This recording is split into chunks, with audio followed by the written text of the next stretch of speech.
Good morning. Today is the 29th day of the month of Kislev.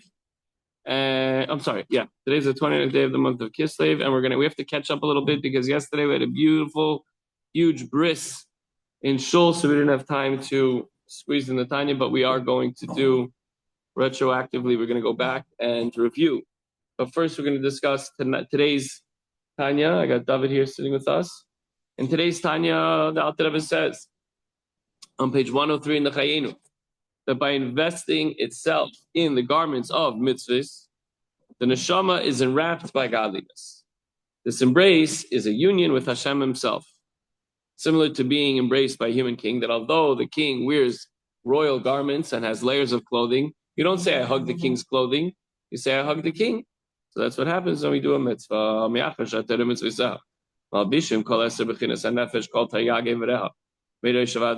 Since the Torah and its commandments clothe all 10 faculties of the neshama and all of the neshama's 613 organs from head to foot, from its highest to its lowest level. As Hashem mamosh.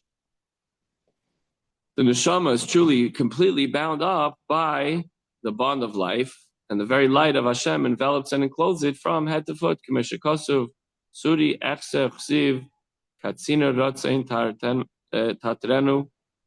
The pasuk says, Hashem is my rock in whom I take refuge. And another pasuk says, as with a shield, Hashem's will surrounds him. The Torah is the will and wisdom that are enclosed in Torah and its mitzvahs. And anyway, although Hashem's wisdom and will is beyond man's reach, how do they become accessible? Through learning Torah, through doing mitzvahs.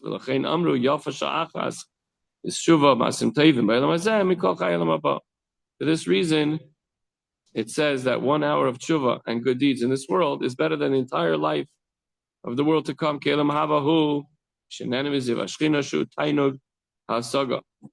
this reason, in the world to come consists of enjoying the radiance of the Shekhinah.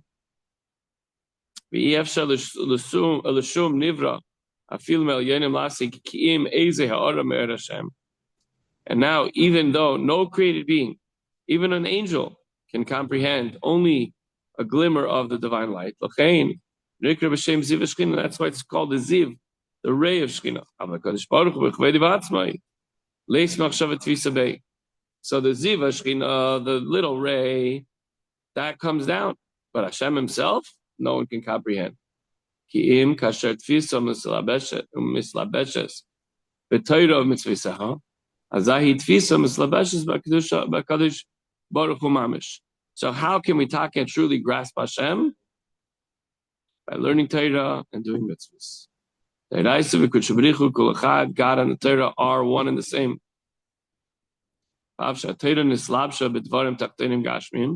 Even though the Torah has been clothed in lowly material physical things, we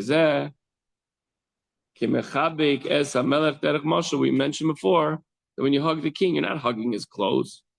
So too, when the Torah is in garments of physical things, you're still connecting to Hashem.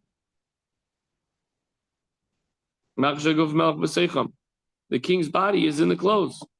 When